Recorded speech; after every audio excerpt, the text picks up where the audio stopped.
Hello friends, आज हम बात करने वाले हैं SINP प्रोग्राम के बारे में कि उसकी अगर आपको एलिजिबिलिटी पता करनी है तो वो किस तरीके से करेंगे, किन फैक्टर्स पर बेस्ड होती है, उस इंफॉर्मेशन को आज मैं आपके साथ शेयर करूंगा।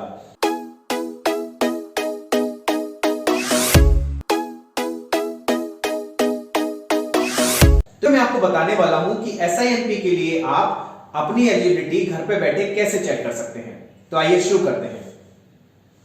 तो सबसे पहले गाइस, इसमें भी सेम एक्सप्रेस एंट्री की तरह आपके 5 फैक्टर्स के बेस पे आपकी एलिजिबिलिटी आप चेक कर सकते हैं। इसमें 5 फैक्टर्स कौन से हैं? सबसे पहला फैक्टर आपकी एज, सेकंड फैक्टर आपका एजुकेशन, थर्ड एक्सपीरियंस, फोर्थ आपके CLB पॉइंट्स, आईएलटीएस की स्कोरिंग एंड फिफ्थ एडेप्टेबिलिटी।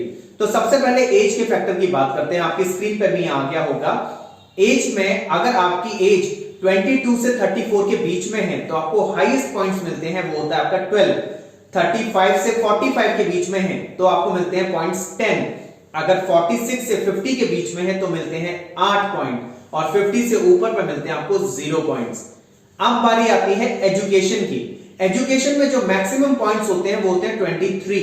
अगर आपकी PhD है तो आपको मिलते हैं 23 पॉइंट्स। मास्टर्स पे भी मिलते हैं आपको 23 पॉइंट्स।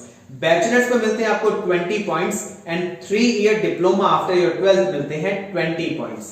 इसके बाद बारी आती है एक्सपीरियंस। एक्सपीरियंस में मैक्सिमम पॉइंट्स मिलते हैं यहाँ पे 15, बट वो डिवाइडेड है 2 कैटेगरीज में।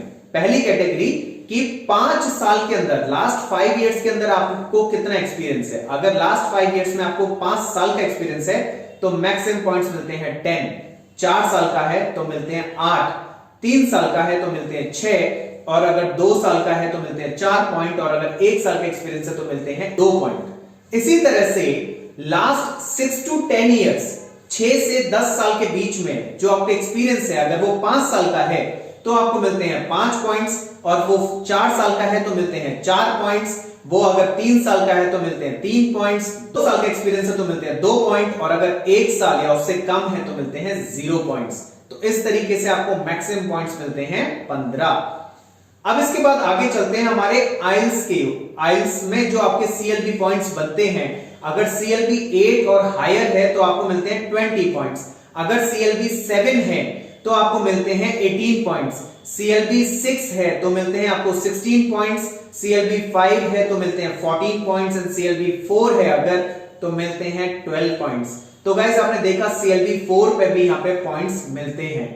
एडेप्टेबिलिटी में आपके मैक्सिमम पॉइंट्स होते हैं 30।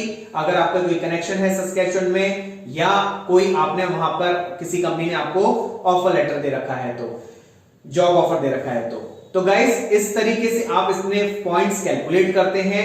सारे पॉइंट्स कैलकुलेट करने के बाद मिनिमम अगर 60 हैं तो आप सस्केचुअन प्रोग्राम के लिए एलिजिबल हैं, SINP प्रोग्राम के लिए एलिजिबल हैं। और जानकारी के लिए आप चाहें तो हमें ईमेल भेज सकते हैं। कोई भी अगर डाउट हो तो भी आप हमें ईमेल भेज सकते हैं, सपोर्ट भी कर सकते हैं सब्सक्राइब करके चैनल को, सो दैट नई वीडियोस आपको रेगुलर बेस पे मिलती रहे और कोई भी आपके डाउट्स हो तो हम उसे रिजॉल्व कर सकें। Thank you.